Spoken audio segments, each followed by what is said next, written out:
Many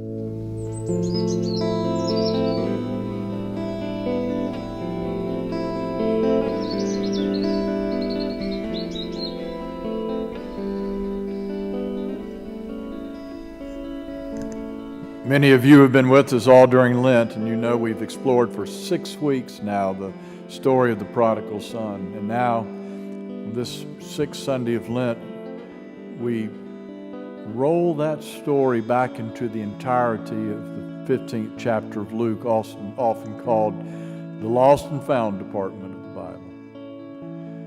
It was about 100 years ago in a Catholic magazine in England, printed a copy of a poem written by, at then, an unknown poet named Francis Thompson. Francis Thompson had spent most of his adult years wandering the streets of London, caught in addiction. His father used to send him several shillings a week to a museum, and Francis would go and pick it up there, but then he became so disheveled and frightening looking, the museum would not grant him entrance. So now he's not only homeless, he's penniless. He walks around, he has these little blue pieces of paper, he holds a little sugar in them, and he'll open the piece up and lick the sugar there. Then one day he takes one of those blue pieces of paper and he writes this poem, The Hound of Heaven. When the Catholic magazine put it there over 100 years ago, I don't think they ever realized that it would get much of a reading. It's now been translated into over 60 languages.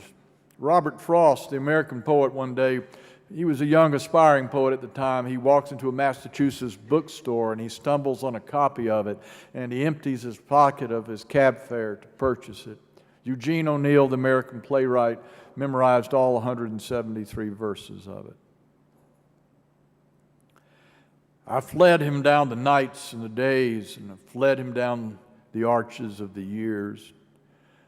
I fled him down the labyrinthine ways of my own mind, and I hid from him in the midst of tears and under running laughter from those strong feet that followed after.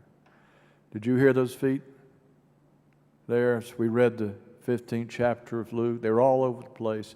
The hound of heaven, the restless seeking, loving power within all that is, on the road looking for us, a shepherd for sheep, a woman for a coin, a father for a son. Look, the 15th chapter of Luke ultimately isn't about things and people being lost. It's about things and people being found. Shepherd comes in the end of the day, gets out his Popeil pocket calculator and starts counting 95, 5, 6, 7, 8, 9. Look, that's good enough, 99 out of 100. I mean, that's enough to... This is a dangerous world, a dangerous place for sheep in a barren land. Have a good meal, call it a day. But no, this is a comic, outlandish shepherd. The calculator of acceptable losses is not applicable. He's not even going to have supper. He fills the canteen, he throws a can of Vienna sausage in the knapsack, and he's off. You can hear his strong feet pounding the path, uphill, downhill, gully, cove, until the one is found. And now there's a woman. It's a lost coin. It was part of 10 collection silver coins. They're called drachmas. It was probably about an average of a week's wage. It was a month's kind of saving.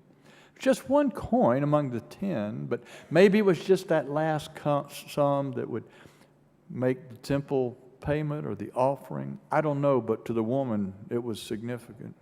She lights a candle, and you can hear her strong feet going about the room, stirring up the dust from the reed floor, and she's turning over a table and sweeping under every rug. No nook or cranny will be unvisited until it's found. And you've heard us again and again through Lent. We have this father waiting on the porch, waiting every day. There he is. And now he sees that what he's been waiting for is the son. He comes around the corner there by the tennis court. Father doesn't wait for the boy to get up the path. He runs down the path pell-mell and just about knocks the boy down with the tears and whiskers and laughter of his welcome. Found sheep, found coin, found son.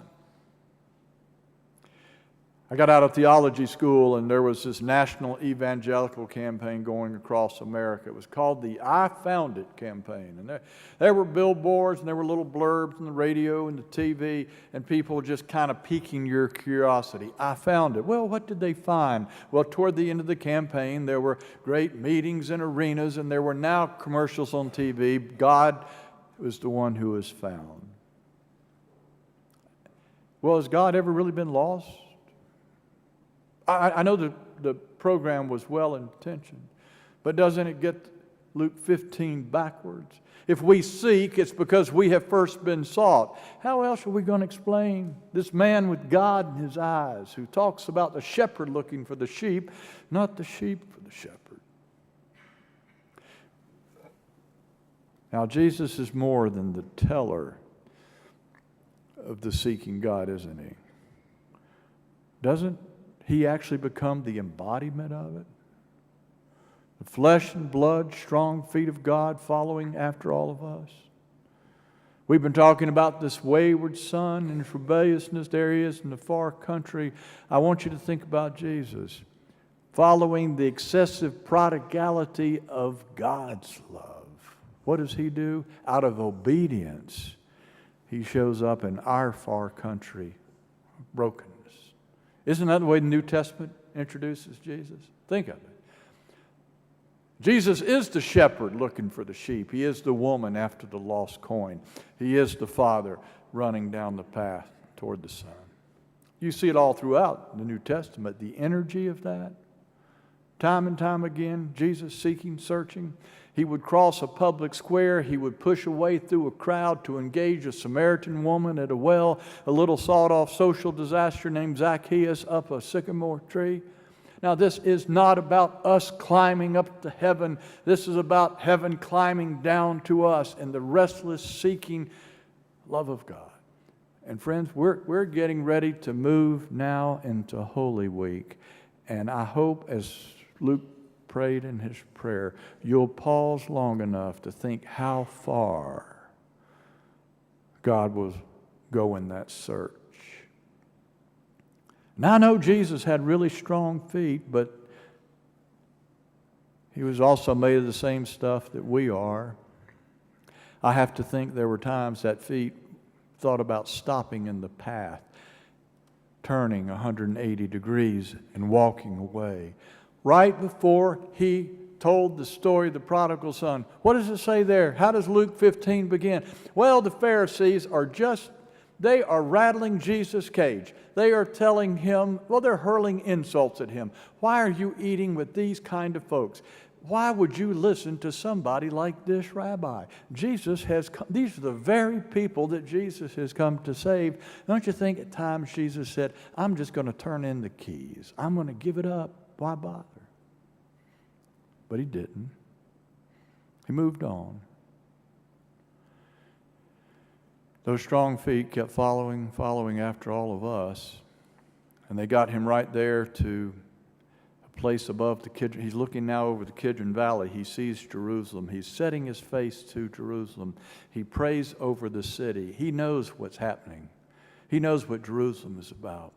Jerusalem is not only a citadel of known resistance, it's a citadel of unknown outcomes. And don't you think at that moment he had to think about turning around and doing something else? Why not go back to Nazareth, right?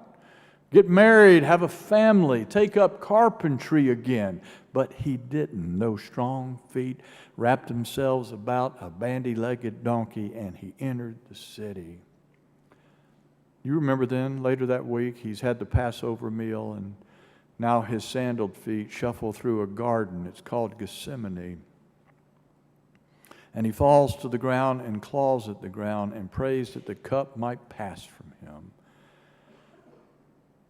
But at the end of the prayer, he gets up and he takes the cup. He takes it. May we remember this week, no one took Jesus' life, okay? He gave his life. And those strong feet walked the narrow way, the thorn way, the rocky way up to a hill called Golgotha. Why? so he could finish what he started. When our parents left Eden, God says, I'm going to be coming after you. God did.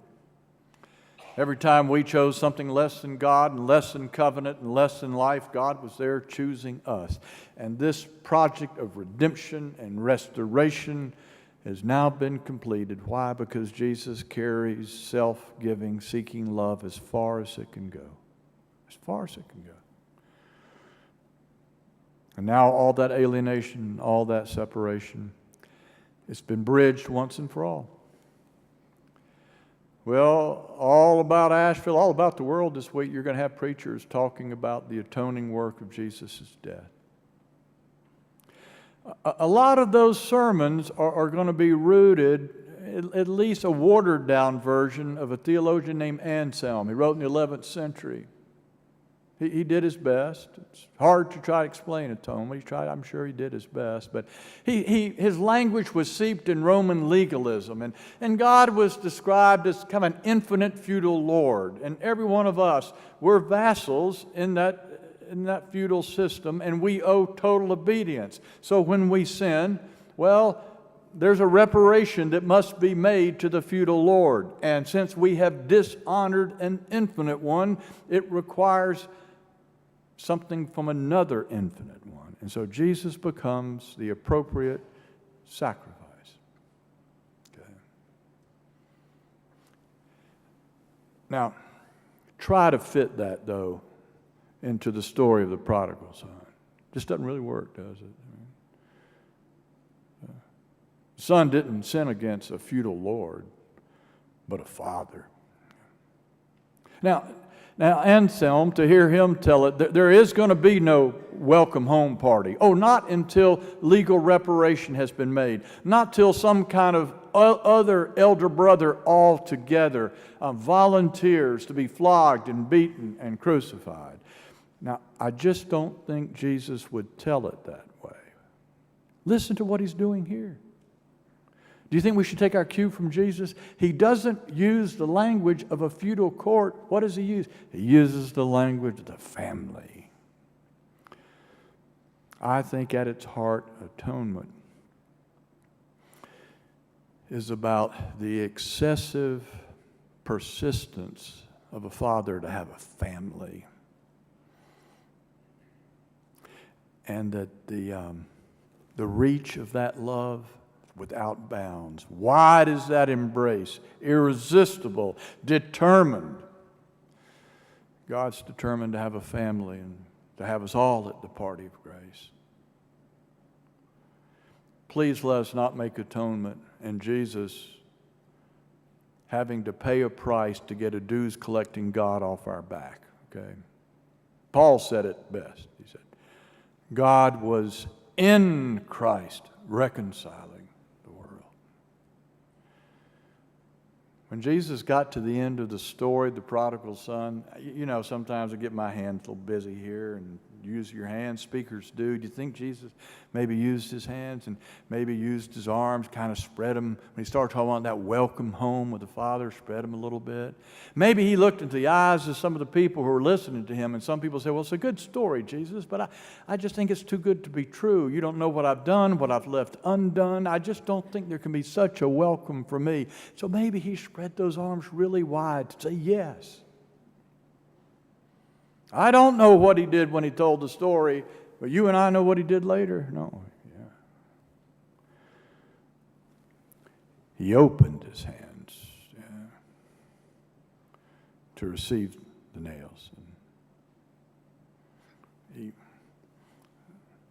spread those arms so wide, they hurt. On that day, the hands, the arms, open, wide. They still are. Okay. Now, before we close the book on the prodigal son, I'm going to ask you to do something maybe you haven't done yet. I haven't done it yet in preaching this. I want you to just turn the whole thing on its head. When we read these parables, we find ourselves as one of the sheep or the lost coin or one of the sons. That's okay. But isn't it interesting? Jesus begins the whole series of parables by saying, which of you, if you had 100 sheep? So do you think that possibly Jesus is inviting us to think of ourselves as the shepherd, the woman, the father? Now, if you're willing to listen to it like that, it's going to sound different. Jesus' accent's going to fall on a different syllable. The plot's not going to be just us getting away from our waywardness. It's going to be about us being a part of the seeking, finding, sweeping, rejoicing. The invitation isn't going to be just to let Jesus rescue us again and again, but that we become a part of the redemption and the restoration story for the sake of all humanity. Henry Nouwen said, Jesus is God's Son, comes to all lost children to show us that we can become true sons, true daughters. We have the compassion and grace of the Father in us.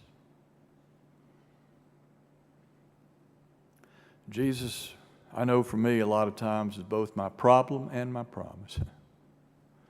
In the light of His fierce love for God and others, my lack of love is often revealed.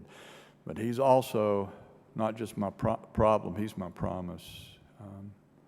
For He's there to tell me that I can become more than I have been and more than I am. That I can make the Father's way my own way. Henry Nouwen said one day he looked in the mirror and there it was. He could see his dad. You ever had that moment? You're an adult now and just one day you look in the mirror and you said, I looked in the mirror and there he was. He said, the old man that I knew at 20-something years of age, the old man that I had both admired and sometimes criticized, I could see him in my features. And when that man appeared in the mirror, he said, I was overcome.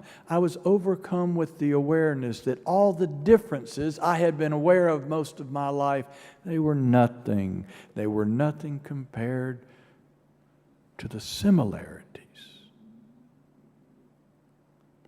He said, I was just shocked into realizing I was my Father's heir, successor. Do you remember Paul talking about that? He said the very Spirit of God commingles with our spirit. And it breathes into us the possibility that we are the children of God. And if children, then what? Heirs. Co-heirs with Christ.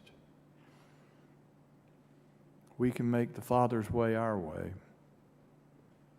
Here at the end of the prodigal son, may we not just be blessed by the grace, but may we find ourselves called into the finding, sweeping, seeking, rejoicing, self-giving love of God. Now, that's hard sometimes.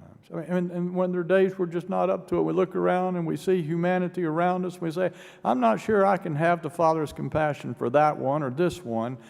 Well, here's what I think we must do. Just come back.